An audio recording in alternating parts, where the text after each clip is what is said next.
non-controversial nominees. The reason?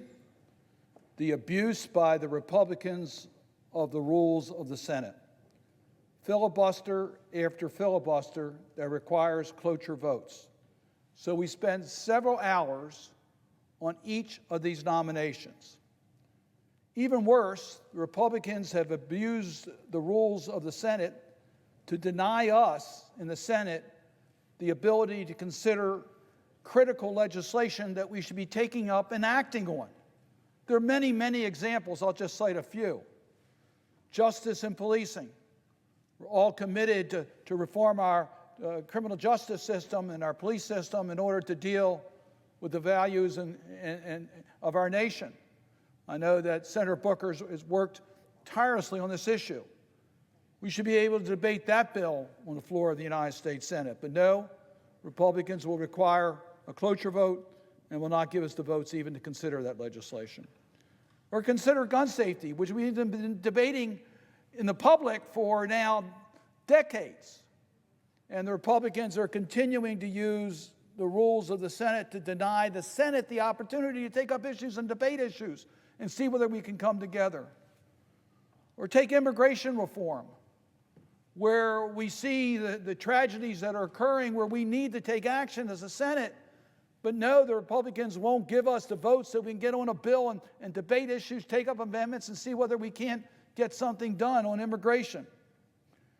And now they're threatening to use the filibuster on the legislation that would extend the debt ceiling so that we don't default on our debt in regards to monies that have been spent with the initiation and support of our Republican colleagues, and they're threatening to deny us the opportunity to take up that bill and vote on it by the use of the filibuster, even though they were the ones that created the spending and debt or the continuation of our government. But top on my list is safeguarding our election system, the bedrock of our democracy. On 2 occasions, Senate Democrats voted unanimously to simply begin debate on protecting the right to vote in our democracy, which has come under sustained assault in the aftermath of the 2020 elections. Both times, all Senate Republicans blocked even beginning the debate on this critical legislation.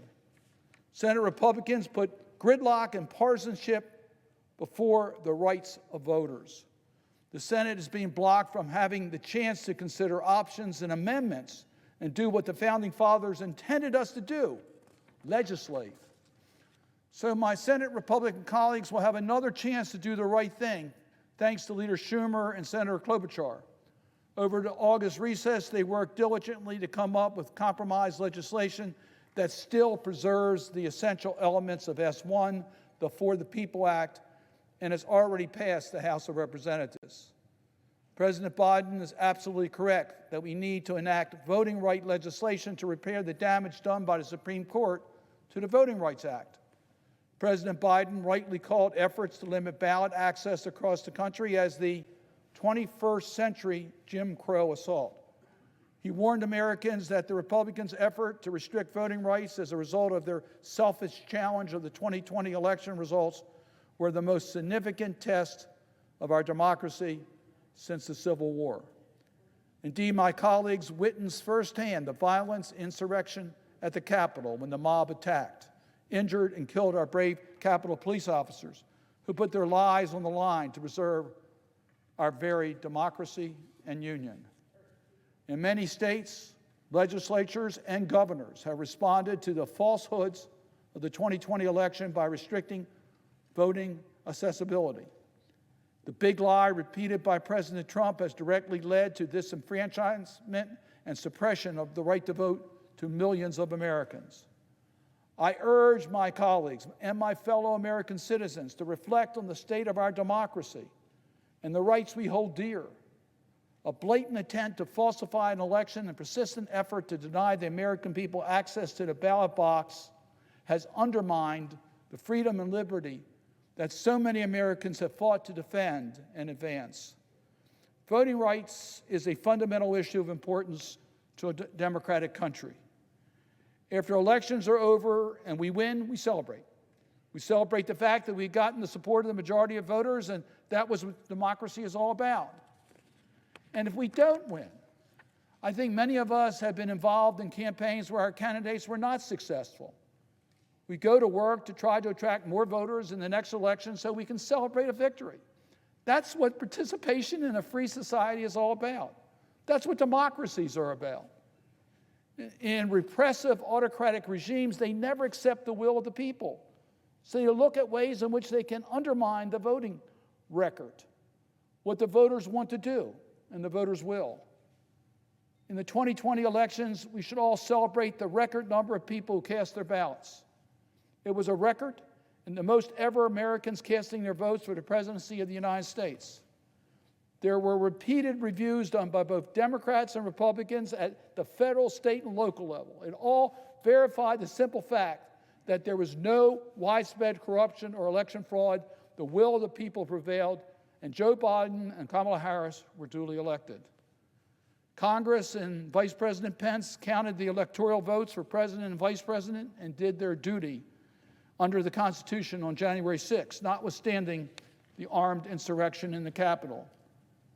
But that did not stop former President Trump in promoting the big lie. As a result of that, several states have now taken action to make it harder for people to cast their votes. The Brennan Center has pointed out that we've seen the worst assault on voting rights since Jim Crow. So what have these laws done? Made it more difficult for voters to vote by mail, recognizing that for many voters they prefer to vote by mail. We have states that have had 100% voting by mail.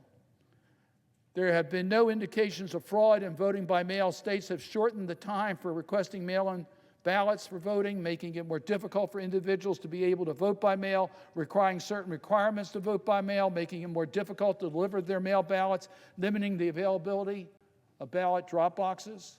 Why do states take these actions? Because it makes it more difficult for people who are likely to vote for their political opponents to vote. That's what these state legislatures were doing. Stricter signature requirements, making in-person voting more difficult, purging voting rolls simply because a person did not vote, and again, making it more difficult for people to vote. That should have no place in a democracy. And it goes on in terms of the types of legislation that have already passed or is currently being considered by many state legislatures around our country. Making it more difficult to register to vote, making it more difficult to vote, targeting potential voters more likely to vote for their opponents, targeting minorities, young voters, and older minority voters is a disturbing trend we see across this country and has no place in our democracy. The Freedom to Vote Act provides a basic federal floor on protection of the right to vote.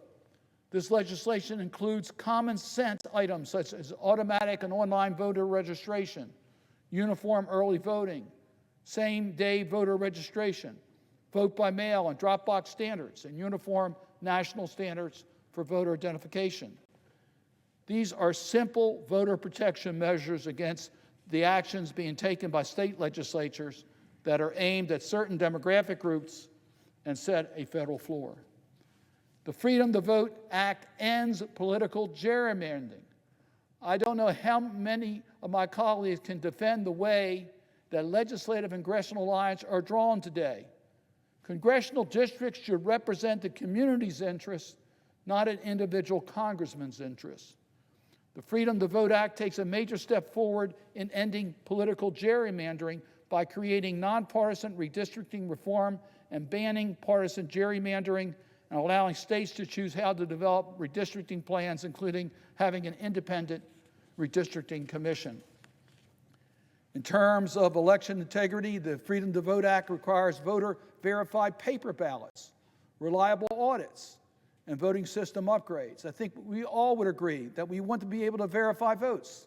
The only way we can is if there's a paper trail, and it provides for that paper trail. The measure takes steps to prevent state election subversion, to better insulate state and local officials who administer federal elections after the attempts by both domestic and foreign interference in the 2020 election results. This legislation reduces the dominance of big money in the political system. It does this in a couple ways. One, disclosure. How could anyone be against the disclosure of who's putting money into our political system? And secondly, by providing a way in which we can weaken the dependence on large special interest dollars. The legislation requires super PACs, 501c4 groups, and other organizations spending money on elections to disclose donors, and shuts down the use of transfers between organizations to cloak the identity of contributors.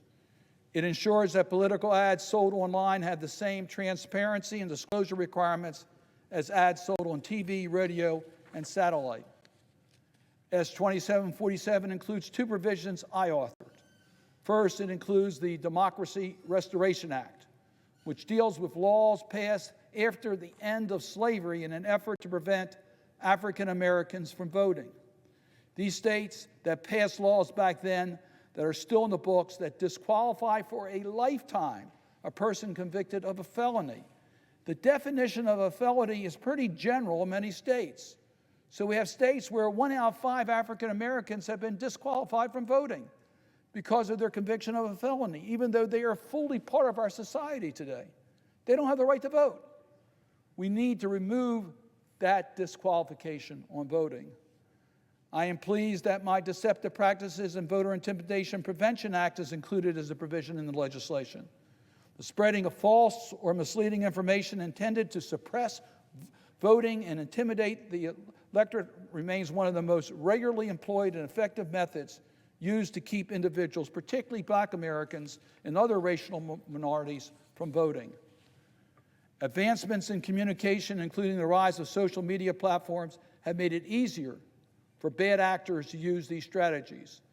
For example, the targeting of Latino voters in Florida with disinformation was widely documented.